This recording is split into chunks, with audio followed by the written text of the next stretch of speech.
I thought you might be interested in knowing what kind of a Christmas great-grandma had when she was a little girl in Chicago.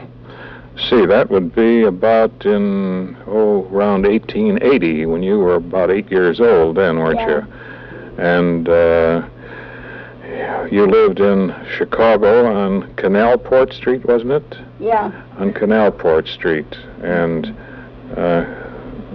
great-grandma's dad was a butcher, and her mother helped in the butcher shop some.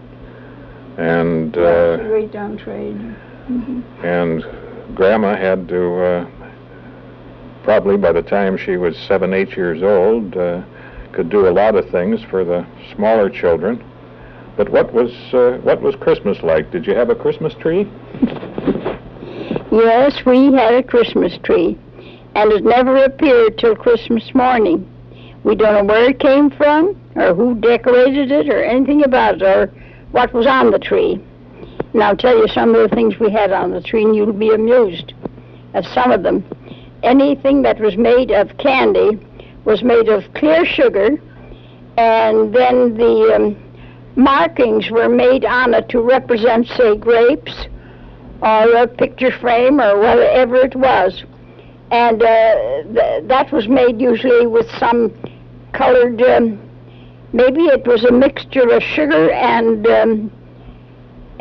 flour, and sort of a paste, and they'd probably run it through a tube and make a decoration around. But this is what will amuse you. The markings, now, we had one piece on it that was like a bunch of grapes, and the grapes were painted on the sugar, and then it was shellacked. You could smell that shellac any time you get near it. And it was same when we had other fruits like pears and apples and peaches and things like that, and they were all painted after the sugar base was made. They were painted. Of course, you bought them in the store like that. We didn't make them. We bought them in the store. Well, that was the sugar decorations. Then, of course, we had popcorn, which was strong, and it was tinted. Most of it wasn't white. And then there was a large number of cookies of every description on the tree, and apples. Apples always went on the Christmas tree. And we never knew where those cookies came from or who made them, because I never saw my mother ever make them. She must have made them when we went to bed at night, because I never saw her make any cookies, ever. But they were on the tree. And we would, with wonder, walk around the tree and, here's a duck, and here's a goose, and here's the chicken, and here's a gingerbread man, and we'd be so excited over all these different kinds of cookies that was on the tree. Well, after a couple of days, of course, you got used to that, and you didn't mind. And pretty soon we'd wonder who bit the legs off of the poor gingerbread man, or took the head off of the rooster, or something like that. It was funny when I think of it now. But that's what we did. No one got scolded for doing it. But we enjoyed doing that.